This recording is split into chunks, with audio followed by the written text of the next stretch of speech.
খুশি খুশি খুশি, অনেক অপেক্ষার পরে এসে গেল সেই খুশির মুহূর্তটা, আর সেটাই শেয়ার করব তোমাদের সঙ্গে। আমি জানি অনেকে এই খুশিটা অনুভব করেছো, কিন্তু যারা এখন অনুভব করোনি বা যারা এই মুহূর্তে আমার মতন অনুভব করেছো, আজকের ভিডিওটা শুধুমাত্র তাদের তাদের তাদের তাদের জন্য।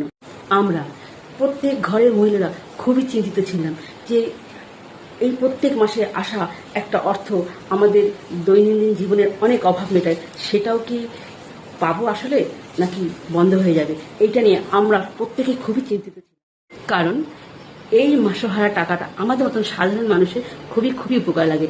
যেমন ধরুন, কিস্তি দেওয়া থাকে, কারোর এমআই দেওয়া থাকে, কারোর সংসারের টুকিটাকি নানা অভাব মেটানো থাকে, কারোর বাচ্চার স্কুলের ফিস, মাস্টারের মাইনে, এই সব টুকিটাকি নানা রকম অসুবিধা থেকে এই টাকাটা থেকে আমরা অনেক সুরাহা পাই। তাই একটা চিন্তা ছিলই, লক্ষ্মীর ভাণ্ডারের পরে আদৌ কি আমরা অন্নপূর্ণার ভাণ্ডার পাবো?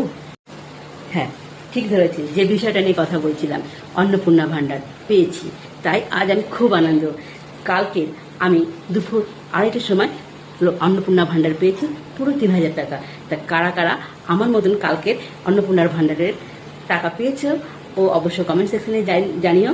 আর যারা পাওনি, ধৈর্য রাখো, আগামীকাল হয়তো আগামী সপ্তাহ অবশ্যই পাবে। আমাদের সরকার আশা রাখি আমাদের নিরাশ করবে না। তা আমার ভিডিওটা যদি ভালো লাগে, লাইক কমেন্ট শেয়ার করে পাশে দেখো। আর যদি কিছু ভুল ত্রুটি বলে থাকি তাহলে ক্ষমা করে দিও। আজকের মতন টাটা।